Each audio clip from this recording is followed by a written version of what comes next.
আসসালামু আলাইকুম। আমি শারমিন আক্তার। শারমিন ফাতিহা চ্যানেলে আপনাদেরকে আরও একবার জানাই স্বাগতম। কেমন আছেন সবাই? আলহামদুলিল্লাহ আমি ভালো আছি। খুব ভোর সকালেই ফাতিহার বাবা চলে গিয়েছে মাছের বাজারে আর মাছ কেনার জন্য। তো মাছের বাজারে গিয়ে দেখে যে মাছের অনেক দাম, যেহেতু শুক্র শনিবার বন্ধ থাকে সরকারি অফিসগুলো, তো শুক্র শনিবার মাছের দাম একটু বেশিই থাকে। তো আমাদের ওইভাবে বেশি মাছ কিনা হয়নি, একটা রুই মাছই কিনেছে। তো রুই মাছটা কাটার সময় মানে ও সামনে দাঁড়ায় আছে, অন্যান্য সময় কিন্তু মাছ কিনে সামনে থাকে না। দেখা গেল যে ওনাদেরকে বলে যে আপনারা মাছ কাটেন, আমরা বাজার করে নিয়ে আসি, সবজির যে বাজারগুলো। তো এর আগেও যখন মাছ কেটেছিল, মানে মাছ কিনে কাটতে দিয়েছিল, তখন বাজার করেছে আর এসে সব মানে কাটা মাছগুলো নিয়ে বাসায় চলে আসছে। তো এর মধ্যে পাশে যে একটা লোক, উনি মানে ফাতিহার বাবাকে বলছিল যে ওনার কাছে আর মাছ কাটায় না, উনি আপনার মাছ থেকে মানে কিছু মাছ রেখে দিয়েছে। এই কারণেই মানে সামনে দাঁড়ায় থাকে। যদিও ওই লোকের কাছে আর মাছ কাটায় না, অন্য লোকের কাছেই মাছ কাটাইছে। আসলে কাউকে বিশ্বাস করাটাও কঠিন, বিশ্বাস করে ঠকতেই হয়। তো যাই হোক, এখন মাছ কাটানো শেষ প্রায়। ওর বাবা মাছ নিয়ে এসেছিল বাসায়। তো এই পর্যন্ত যারা আমার ভিডিও দেখছেন, ভিডিওর কোনো অংশ যদি আপনাদের ভালো লেগে যায় তাহলে একটি লাইক দিয়ে দিবেন এবং চ্যানেলটি সাবস্ক্রাইব করে পাশে থাকবেন। আর অলরেডি যারা করে দিয়েছেন তাদেরকে অসংখ্য ধন্যবাদ।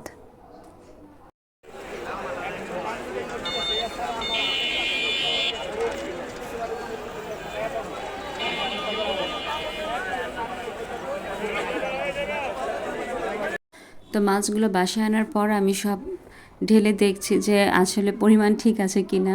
মনের ভিতরে একটা খুঁতখুঁতি থাকে। তো ফাতিহার বাবাকে আবার আজকে বলছিলাম যে মাছ কি ঠিক আছে কি না, নাকি আবার আজকেও রেখে দিছে। তো বলতেছে না, আজকে শহরে নাইও, মানে মাছ কাটায় তারপরে বাজার করতে গেছে, মাছগুলো নিয়েই। আসলে একটা আস্ত মাছ আনলে বাসায় কাটা কিন্তু অনেক কষ্টের ব্যাপার হয়ে যায়।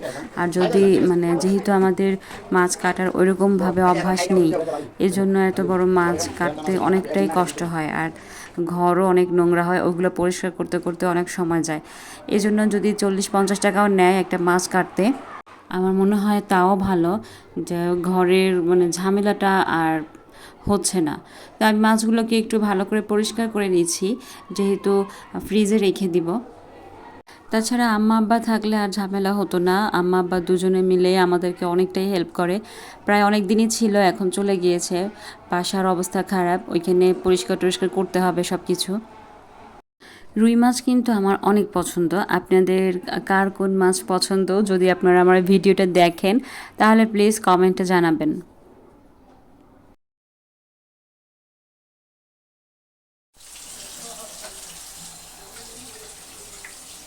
গন্ধ আছে না?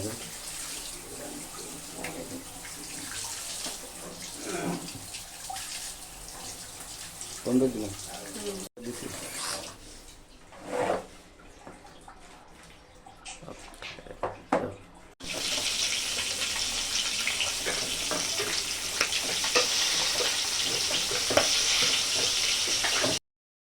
তো যেগুলো রান্না করব ওই কয়েক পিস রেখে বাকি সব ফ্রিজে রেখে দিয়েছি। আজকে ফুলকপি দিয়ে আমি মাছ রান্না করব।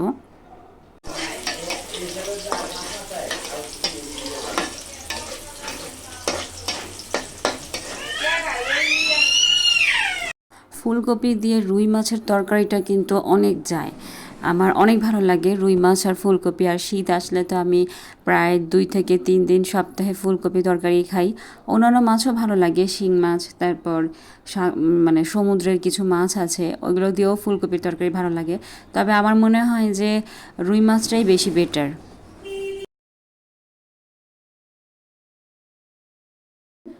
মাশাল্লাহ, রুই মাছের তরকারিটাও দেখতে যেমন মানে সুন্দর হয়েছে, খেতেও কিন্তু অনেক ভালো হয়েছিল। আর মাছগুলো একটু বড় বড় হওয়াতে মানে তেল হয়েছে অনেক, ওই মাছটা অনেক স্বাদের ছিল, কোনো গন্ধ ছিল না।